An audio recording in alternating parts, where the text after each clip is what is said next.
અયોધ્યામાં સ્થાપિત રામલલ્લા જેવી જ આબેહૂબ 1100 મૂર્તિ રામનવમીના દિવસે સુરેન્દ્રનગરના યુવાન તરફથી વિનામૂલ્યે વિતરણ કરવામાં આવી। સુરેન્દ્રનગરના શિવલાલ માકાસણા ચેરિટેબલ ટ્રસ્ટના ટ્રસ્ટી ચંદ્રેશભાઈ પટેલે નિર્ધાર કર્યો કે ઘરે ઘરે રામલલ્લાની મૂર્તિ સ્થાપિત થાય। આ માટે 1100 મૂર્તિઓનું વિતરણ કરવામાં આવ્યું। ચંદ્રેશભાઈ તરફથી વિતરિત કરાયેલી આ મૂર્તિ અનબ્રેકેબલ છે, 200 વર્ષ સુધી કંઈ ન થાય એ રીતે તૈયાર કરવામાં આવી છે।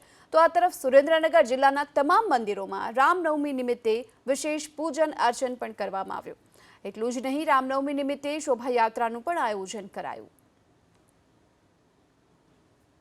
રામનવમીના પર્વ નિમિત્તે સુરેન્દ્રનગર ખાતે અમે 1100 રામ ભગવાનની મૂર્તિ બનાવેલી અને આબેહૂબ જે અયોધ્યામાં શ્રી રામલલ્લાની મૂર્તિની પ્રતિષ્ઠા થયેલી છે એવી જ આબોહબ મૂર્તિ બનાવી અને સર્વ રામ ભક્તોને વિતરણ કરવાના છીએ।